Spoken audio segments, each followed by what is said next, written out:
Assalamualaikum warahmatullahi wabarakatuh. Dalam buku Sejarah Nasional, kita diceritakan bagaimana sejarah Ken Arok sebagai rakyat biasa hingga bisa menjadi seorang maharaja yang waktu itu bisa dikatakan tidak mungkin. Justru Ken Arok mencatatkan sejarahnya sendiri. Sampai akhirnya diceritakan bahwa untuk mewujudkan ambisinya menguasai Tumapel dan Kendedes sekaligus, maka ia harus membunuh Tunggul Ametung dan seterusnya. Itu menurut guru sejarah kita pada zaman sekolah dulu yang merujuk teori sejarahnya dari buku induk sebuah naskah kuno yang berjudul Kitab Pararaton. Kitab Pararaton merupakan sebuah kitab naskah sastra Jawa pertengahan yang digubah dalam bahasa Jawa Kawi, dan naskah ini cukup singkat berupa 32 halaman seukuran folio yang terdiri dari 1126 baris.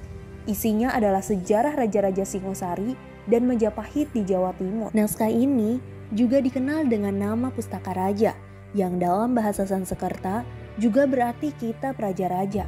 Kisah dalam Kitab Pararaton diawali dengan cerita mengenai reinkarnasi Ken Arok, sehingga ia bisa menjadi seorang raja, pendiri Kerajaan Singosari pada tahun 1222 hingga 1292. Diceritakan dalam kitab tersebut bahwa Ken Arok menjadikan dirinya korban persembahan bagi Yamadipati, dewa penjaga pintu neraka, untuk mendapatkan keselamatan atas kematian. Sebagai balasannya, Ken Arok mendapatkan karunia dilahirkan kembali sebagai Raja Singosari, dan di saat kematiannya akan masuk ke dalam surga. Selanjutnya, hampir setengah kitab membahas bagaimana Ken Arok meniti perjalanan hidupnya sampai ia menjadi raja pada tahun 1222. Penggambaran pada naskah ini cenderung bersifat mistis. Cerita kemudian dilanjutkan dengan bagian-bagian naratif yang pendek yang diatur dalam urutan kronologis. Banyak kejadian yang tercatat di sini diberikan penanggalan. Mendekati bagian akhir, penjelasan mengenai sejarah menjadi semakin pendek dan bercampur dengan informasi mengenai silsilah berbagai anggota keluarga kerajaan Majapahit. Penekanan atas pentingnya kisah Ken Arok bukan saja dinyatakan melalui panjangnya cerita, melainkan melalui judul alternatif yang ditawarkan dalam naskah ini, yaitu Serat Pararaton atau Katuturania Ken Arok, atau Kitab Raja-Raja atau cerita mengenai Ken Arok.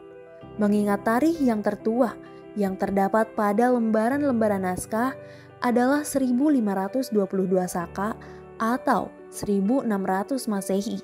Diperkirakan bahwa bagian terakhir dari teks naskah telah dituliskan antara tahun 1600 Masehi. Beberapa pakar sejarah yang telah mengulas tentang lemahnya data sejarah dari Kitab Pararaton mengungkapkan bahwa bagian Kitab Pararaton bukan merupakan fakta-fakta sejarah, terutama pada bagian awal, antara fakta dan fiksi, serta hayalan dan kenyataan yang saling berbaur. Beberapa pakar dari sejarah, misalnya Seyberg, berpendapat bahwa teks-teks tersebut secara keseluruhan merupakan supranatural dan ahistoris, serta dibuat bukan dengan tujuan untuk merekam masa lalu, melainkan untuk menentukan kejadian-kejadian pada masa depan. Tanah Jawa seolah tanah yang penuh dengan mistis. Itulah sejarah yang ingin dibangun oleh kaum kolonial untuk mengaburkan fakta tentang kebesaran Islam di tanah Jawa. Pengaburan fakta sejarah bahwa Islam telah kuat di tanah Jawa sangat penting untuk kepentingan politik dari pihak kolonial Belanda. Salah satu data sejarah yang dikembangkan oleh pihak kolonial untuk mengangkat fakta dari mistisnya tanah Jawa adalah dengan mengangkat Kitab Pararaton ini sebagai sumber dari data sejarah silsilah Raja-Raja Jawa. Bahkan tak tanggung-tanggung, naskah Pararaton hari ini masuk ke dalam kurikulum pendidikan sejarah budaya nasional dan menjadi sumber rujukan sejarah silsilah Raja-Raja di Jawa. Kenapa bisa begitu?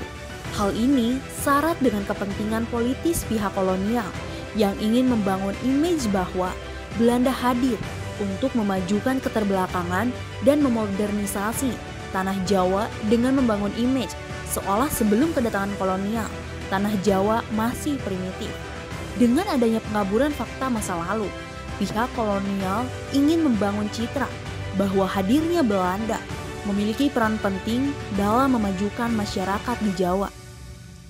Padahal, jauh sebelum pihak kolonial hadir, tanah Jawa jauh telah mengalami kemajuan yang sangat pesat. Justru dengan hadirnya kolonial, maka kekuatan di tanah Jawa mulai rapuh dan terkoyak. Jauh sebelum Portugis, Belanda dan Inggris untuk hadir di bumi Nusantara yang baru hadir dimulai abad ke-16 Masehi, Nusantara khususnya di tanah Jawa telah menjadi pusat perkembangan Islam bagi hampir seluruh wilayah di Jawa, dengan Kesultanan Islam di Demak sebagai pusat kekuasaan Islam di tanah Jawa yang telah ada sejak abad ke-15 Masehi. Pengaburan kebesaran Islam di tanah Jawa melalui tangan kolonial acapkali berusaha merusak tatanan sejarah kita sendiri dan mengaburkan peran besar Islam di bumi Nusantara. Jadi, bila hari ini banyak yang suka membangun citra untuk kepentingan politis, bisa jadi belajarnya dari kolonialis Belanda. Bagaimana menurut kalian? Tulis pendapat kalian di kolom komentar.